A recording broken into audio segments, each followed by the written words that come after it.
This is a download from BFM 89.9, the business station.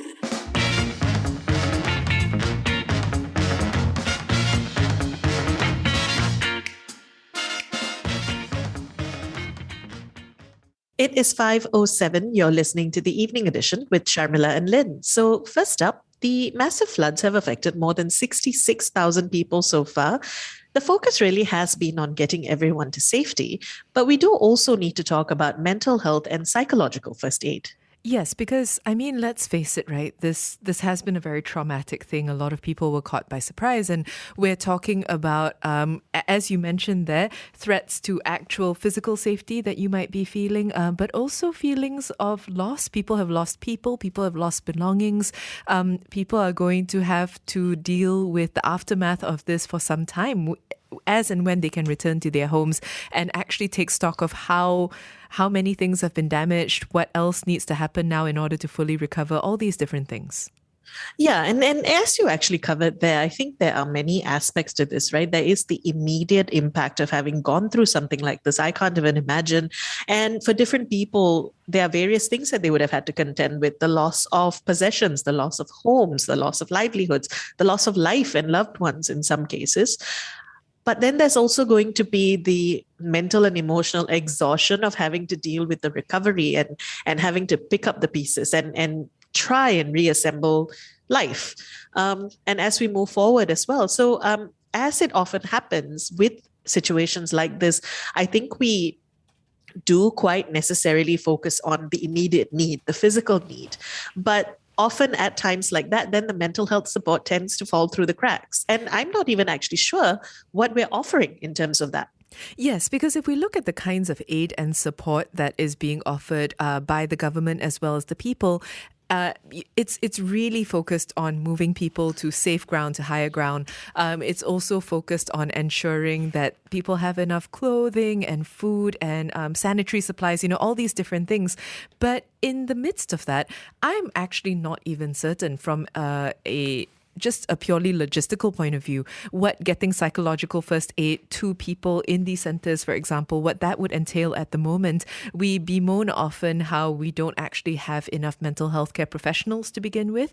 And this is something that, again, the pandemic has really laid bare. So in a situation where there is an emergency and where actually moving people physically from place to place can be difficult, I'm not certain how it is that we can properly account for that, or whether it is something that we have to think about in a phase of recovery later on, once people are actually able to return and settle slightly. So I think that's kind of what we wanted to get at today, right? When we talk about psychological first aid, the question of immediacy, the question of logistics, these are all things that we need to think about.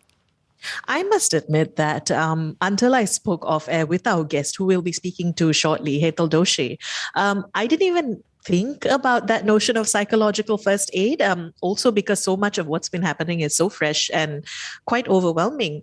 So I'm actually quite interested to understand as well what that looks like and what we need to put in place. That's what we'll be talking about. Really, mental health support at this difficult time for people who have been affected by the floods. We would like to hear from you. If you've been affected by the floods, what do you need most right now? You can call us 77332900, WhatsApp 018-789-8899, tweet us at BFM Radio. After this, we'll be joined by organizational psychologist and CEO of OPSych, Hetal Doshi. So keep it here on the evening edition, BFM 89.9. Bringing fresh meaning. BFM 89.9. It is just coming up to 5:12. You're listening to the evening edition with Sharmila and Lynn. And today we're talking about psychological first aid, mental health support for those affected by the floods. And we'd like to hear from you. If you've been affected, what do you need most right now? You can call 77332900, WhatsApp 018-789-8899, tweet us at BFM Radio. Joining us now is Hetal Doshi, who is an organizational psychologist, CEO of OPSych. Hetal, thank you for being with us today. Thank you so much for having me. So we're really just days past the floods and we're still in recovery. What are some of the most immediate mental health challenges that victims might be facing? Well, they're definitely going to go through a cycle of grief. And in this particular cycle, it could range from denial, which is the fact that it even happened to them and why it happened to them, anger about the fact that it did happen to them and potentially the way that it was managed. Bargaining, meaning, hoping that things could go back to the way that it was. And definitely, moments of depression coming in already before, depending on how people accept it, or depending on how people cope with it.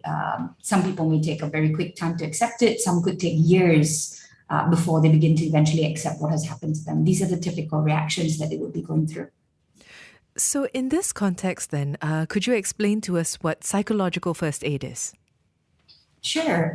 Psychological first aid is an evidence-based, so it's not just what I'd like to do in the moment, but it's based on evidence and science.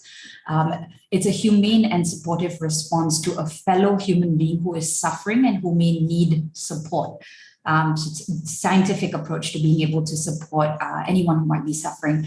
It is also an acute intervention, meaning it's not a full-fledged intervention when responding to the psychosocial needs of children, adults, families affected by disaster and or terrorism. And the whole point of it is to reduce the initial distress caused by the potential event. And the ultimate benefit of it is to reduce the rate of depression or psychological trauma that a person could have over a period of time. Could you then walk us through the steps that are needed in offering victims psychological first aid? Sure. An easy way of remembering this would be through the acronym ASSIST. So ASSIST would be approach the individual in a non-intrusive, compassionate, and helpful manner. Having your cameras around, approaching them with your cameras or asking them very judgmental questions or intrusive questions can probably be quite detrimental to them. So the approach of psychological first aid is not only about the things that you should do, but the things that you should definitely not be doing as well. The next two S's would be about stabilizing their emotions by asking them questions rather than telling them how to feel. And also beginning the process of volunteering. So we have a lot of volunteers on site, but beginning the process of volunteering with an end in mind, meaning these are all the ways that we can support you, not just help you currently, but serving their needs, being able to get them the support that they need eventually. So beginning with the end in mind, providing also information and facts, supporting their story rather than going against their story. So say, for example, if their family members are trapped or their pets are trapped and they don't want to be leaving their family members or pets, supporting their story by first agreeing with it and then only negotiating and influencing following that particular episode. And then also eventually, as you can see, turning them again to services that could continue to help them. So the whole thing is very outcome-based rather than just jumping into the situation without really having clarity on potentially what can be done to support them rather than hurt them in the process. So based on what you know, do we have services currently available that actually address these challenges? Actually, I think it's quite fad-based, I hope that I'm not, stepping above any or crossing any boundaries while I'm saying that. Every time there's a disaster, you would see a spike potentially in associations or the government providing psychological first aid training programs. But these programs shouldn't be fad-based, right? I mean, it defeats the whole purpose. It should be there as if it was as important as physical first aid. And this is what I think countries like Singapore have done reasonably well by having a goal and a vision in mind that every single human being or every single team in a workplace or every single building would have somebody who's equipped with psychological first aid skills rather than something that's offered later as a reactive kind of measure. So no, not any that I know of that proactively addresses that. However, I do know that there are associations like, for example, the Red Cross that would be providing some of these services. Why is this so important? Why is it important that these flood victims get the right kind of immediate mental health support? Yeah, so for example, in the flood, I think it was in 2015 or 2016 in Kelantan, when they did a little bit of a survey via the Department of Social Welfare Malaysia, a total of about approximately 15,000 children and about 300 adults were found to have suffered from depression and trauma as a result of the floods. This could mean things like not being able to sleep or losing the appetite or having triggers from the memory or the event itself, and also finding it difficult to readjust to even normal situations where there could be small little triggers.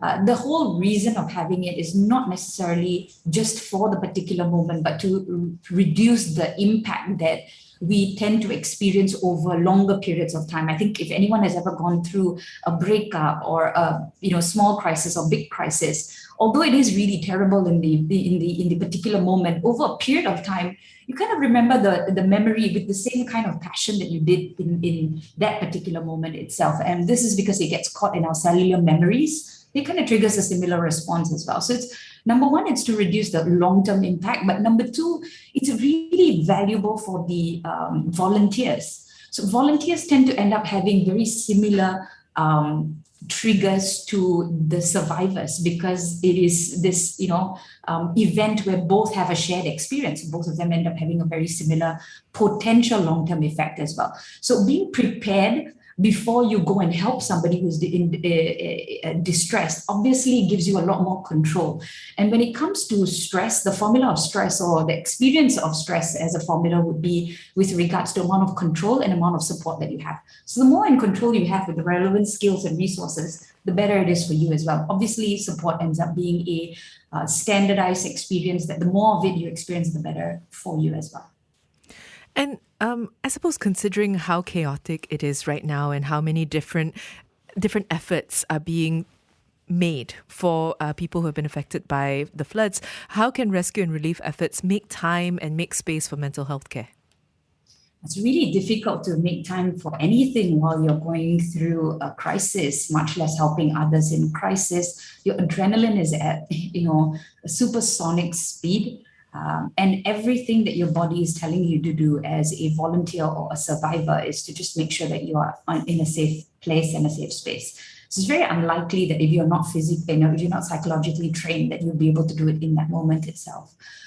So again, best thing to do is to get yourself trained. Otherwise, the body is such an amazing miracle in itself. I think in Malaysia, you've seen people making hay while the sun shines, or rather when the floods are going on by, there was a guy who was fishing in a small little flooded area. There was another guy who was enjoying his boat ride. So a couple of things that people can do for their mental health would be the typical things like, for example, spiritual, relying on spiritual sources, your own religion, your own spiritual pathways. Sense of humor is always really, really valuable, hopefully appropriate at that point in time. Breathing techniques are extremely valuable, and even in the I think it's the the people who go diving and they save people underwater, they do a 1-1-1-1 technique, which is to breathe in 1 second, hold 1 second, breathe out 1 second, hold 1 second. So slowing down your breathing as a counterintuitive measure of everything that your breath is going on speed. So slowing it down can be really, really valuable. Obviously, social support can be super valuable. Volunteering is actually really, really valuable as long as you are. So while you are in distress, helping other people can be extremely valuable, as long as you're doing it from a point of where your glass is full as well, not completely empty. So yeah, just taking the typical measures can be quite valuable. Obviously, after that, some of the things that one should do is to go through debriefing exercise, make sure that they take everything out of their system through talking. And if need be, if they're going through, over a period of the next 2 weeks, if they're experiencing more symptoms, then definitely get professional help as well. On an individual level, what can people affected by the floods do to care for their own mental health? Yeah, I think it would be a very similar thing, reflection on what has happened, but not too much of it, having a lot of support around you to talk about it as much as you need to, journaling, volunteering, sharing your experiences, having a reasonable sense of humor. Again, as mentioned earlier, everything that a volunteer does is what a normal human being can do for themselves. Volunteers typically should go through a debriefing on top of everything else, just to let everything out. Is there a final message you'd like to leave us with? I think one of the most important things that we can do with our lives is to use both of our hands, one to help ourselves and the other to help others. But when we're helping others, let's also be trained to do it so that we're not causing more hurt to others and to ourselves. And really hope that there's a pervasive belief throughout humanity that though the world sometimes be a scary place to live in, that there will always be some skilled people around us, if not lots, to pick us up when we are down. And, let's all really pick up skills like psychological safety or psychological first aid so that we are a little bit more prepared the next time it happens, rather than being, putting ourselves in more shock, especially when crisis and disaster seems to be compounding on top of each other these days. Hetal, thanks for speaking with us today. You're most welcome. And I hope all of you at BFM take care of yourselves as well. Thank you. You too. That was Hetal Doshi, organizational psychologist and CEO of OPsych, speaking to us about the psychological first aid, mental health support that those affected by the floods need. We'd like to hear from you. If you've been affected, what do you need most right now? You can call 77332900, WhatsApp 018-789-8899, tweet us at BFM Radio,